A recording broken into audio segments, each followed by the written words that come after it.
Montaigne disait « Les voyages forment la jeunesse ». C'est une façon de souligner les bienfaits des voyages. La façon positive dont ils transforment celles et ceux qui voyagent est précisément la manière dont ils aideraient les jeunes à apprendre et à s'ouvrir sur le monde.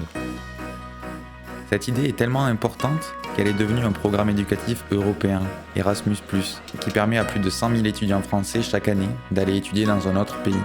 Raphaël et Aurélien font partie de ces jeunes chanceux, bénéficiant de ce programme dans le cadre de la mobilité longue des apprentis. Et c'est bien ce dont il est question ici. J'ai envie d'aller aux toilettes. Je sais pas, je vais aller au bar irlandais. Lui, c'est Raphaël. Sa grande passion dans la vie, c'est le vélo. Rien. Quoi? Ça va pas se décoller? Mais tu décolles. Et ouais, mais ça les casse. Bon, la cuisine, c'est pas son fort. En même temps, c'est pas son métier. Lui, ce qu'il préfère, c'est le commerce et la vente, mais on garde ça pour plus tard. Si on devait le définir, on dirait qu'il est... Une boule d'énergie à longueur de journée, surtout le soir. Une personne vraiment agréable au quotidien, souriante, qui donne la bonne humeur et à l'écoute aussi. Et ça, c'est Aurélien. Son truc à lui, c'est les soirées techno. Parce que la techno, c'est cool. Au vu du style de musique, ça peut paraître contradictoire, mais... Des fois, il peut être vraiment très paresseux. Mais il est bien d'autre chose. Tout le temps, il a une good vibe. Il aime beaucoup le sport. Il se donne à fond dans ce qu'il aime. Aurélien, c'est devenu un ami depuis l'année dernière. On a créé des liens assez forts, on va dire. Et ce qui les réunit, c'est leur passion commune pour le voyage. Là, ils sont à Tallinn, la capitale de l'Estonie, où ils ont vécu en colocation pendant 2 mois. En France, ils sont étudiants en terminale, en apprentissage à la MFR de Moissac. Ici, en Estonie, ils sont à la fin de leur stage de 2 mois. Et c'est déjà l'heure du bilan.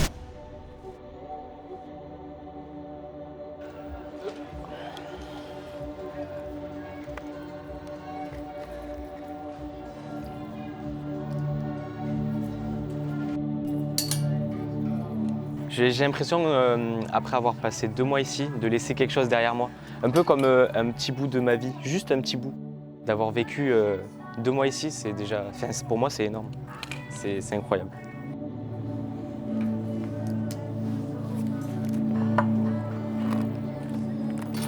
J'avoue que partir, ça m'attriste un peu, parce que ça fait 2 mois que je suis là, que je vis avec Raphaël, que je vois du monde, que je suis à peu près libre, on va dire, dans ce que je fais, dans ma façon de me déplacer, de vivre et tout ça. Et puis même, on a fait des rencontres qui étaient quand même assez exceptionnelles, donc ça me rend triste un peu, et j'ai pas trop envie de partir. J'avoue que j'aime beaucoup ce pays aussi. Le voyage à l'étranger, comme on dit, c'est en fait une invitation à devenir soi-même un étranger pour les autres. C'est une double rencontre, celle d'autres que soi et celle de soi-même, comme un autre, aux yeux des autres. Ce qui se forme dans sa tête, c'est la possibilité d'élargir sa conception de la culture, des valeurs, des modes de vie et finalement de l'humanité tout entière. Mais encore faut-il que le voyage entrepris permette cela, qu'il ne reste pas dans les sentiers battus d'un tour déjà tout tracé, qu'il y ait de la place pour de l'imprévu, de la rencontre, pour le détour, pour la surprise. Et c'est ce que permet la mobilité internationale. Les élèves ont un cadre et continuent à suivre leurs cours venant de France, ils se rendent sur leur lieu de travail, et pour beaucoup c'est leur première expérience en autonomie. Ils doivent gérer leur budget alloué par Erasmus+, pour se déplacer, pour manger, se cultiver, mais aussi grandir, apprendre, faire des rencontres. Et tout cela peut faire peur, c'est bien normal. Le premier jour, alors j'ai été stressé le premier jour où je suis arrivé ici seul. Je me suis dit comment je vais leur demander ci, comment je vais leur demander ça. Je me posais des questions quand même. Ça a été difficile de comprendre les tâches que j'avais à faire en anglais. J'avais peur qu'ils me fassent pas vraiment confiance en fait dans le magasin. Par exemple quand j'allais dans le background, dans la réserve, voilà. Et au final, pas du tout, pas du tout. Ouais, il y avait un bon feeling avec ma maître de stage. Et puis après, je me suis habitué, j'ai amélioré mon anglais et j'ai compris aussi ce qu'il me demandait à chaque fois. Et après, c'est devenu une habitude comme aujourd'hui. Je sais que je peux me débrouiller. Mais après, je pense que ça dépend de chacun, mais moi, je sais que je peux me débrouiller dans un autre pays. En fait, les seuls trucs qui pourraient me faire peur, c'est l'argent, la langue et de ne pas connaître l'endroit. Mais sinon, après, je me débrouille. Enfin, je sais me débrouiller. Après, ça dépend de chacun. Une fois que l'étape de la nouveauté est passée, l'excitation et les craintes qu'elle a pu susciter laissent place à l'adaptation, à l'appropriation et aux premiers signes de satisfaction personnelle. C'est à ce moment précis que le projet de mobilité rend plus grand et délivre ses premiers enseignements. Même si on a déjà de la confiance, on va dire qu'on a beaucoup moins peur de parler avec des gens, surtout que en fait, ils comprennent pas notre langue et il faut qu'on essaye de s'habituer à leur langue. Donc ça peut être une crainte au début de parler avec eux parce que même si on parle un peu anglais, on va dire que les phrases sont pas bien prononcées, pas bien formées. Et du coup, sur ça, ça nous donne beaucoup de confiance.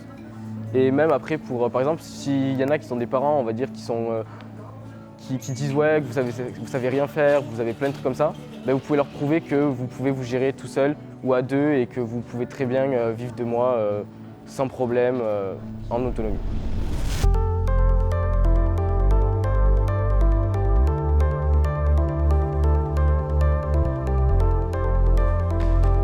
Aurélien et Raphaël ont travaillé 2 mois respectivement pour Mojito et Crop, des magasins de prêt-à-porter d'un groupe appelé LPP. Dans leur cursus, ils ont déjà une solide expérience du monde du travail. Mais c'était une première pour eux dans un pays étranger. Alors, pendant cette réunion de fin de stage, c'était le moment de dresser le bilan de ces 2 mois de travail avec la responsable des ressources humaines du groupe, Kathleen Kibé, leur maître de stage, leurs collègues employés et la coordinatrice de projet de la MFR de Moissac, Ala Servan. Some little presents. Really? Yes. So you can check how you can manage it into your luggages. So Merry Christmas. Thank you. Content d'être retourné ici pour faire le bilan. Au moins je suis content, j'ai entendu là, Raphaël, on va t'envoyer plusieurs propositions. Ouais. Mais c'est vrai, ils ont vraiment dit ça? Oui. Genre je rêve pas là. Oui, non, tu rêves pas. Donc elle a compris que tu voulais revenir en Estonie. Elle va voir les différentes possibilités envisageables au sein du magasin et ils te proposeront quelque chose par la suite. Je m'y attendais pas. À ce qu'ils soient aussi contents de ce qu'on a fait et aussi reconnaissants de ce qu'on a fait dans leur magasin.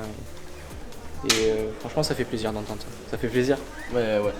Parce que pour moi, j'ai juste travaillé normalement avec du respect et ce qu'on Oui, enfin, comme on travaille en soi en France, moi ce qui m'a surtout surpris là, c'est quand ils ont dit qu'on avait fait des tâches apparemment qui ne donnaient même pas à des nouveaux employés. C'est surtout ça en fait qui choque, se dire qu'ils nous ont quand même donné des responsabilités qui sont énormes. Alors qu'on est juste en stage et qu'on est là depuis 2 mois, qu'on parle pas leur langue. Ben, bravo à vous les garçons. Bravo à vous, ça veut dire que vous avez été au top et que vous avez rempli votre mission au-delà des 100%. Bravo. Elle est trop chou ma gueule. Merci. Ça rend triste. Mais, à deux doigts de chialer vos potes, je suis là.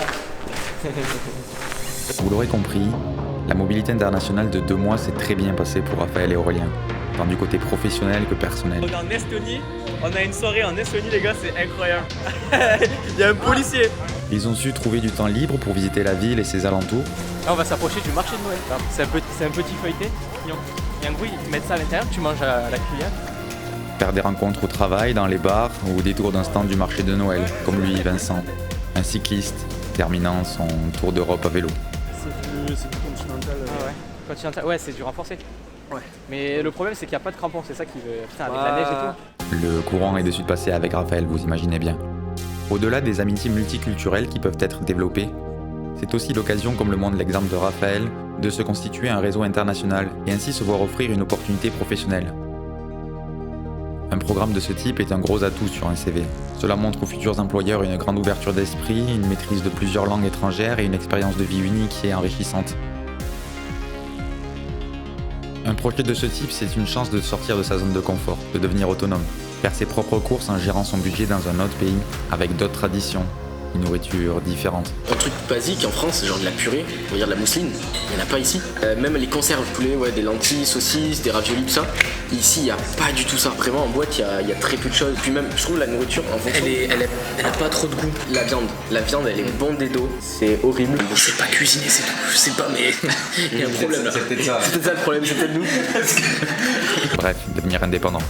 Indépendant aussi sur la gestion d'un lieu de vie, faire la vaisselle, la lessive, le ménage et surtout trouver l'équilibre entre le travail, les cours, les tâches ménagères et les sorties pour simplement vivre et pourquoi pas tomber amoureux d'une nouvelle langue. I have learned it's difficult for me. My Argentin.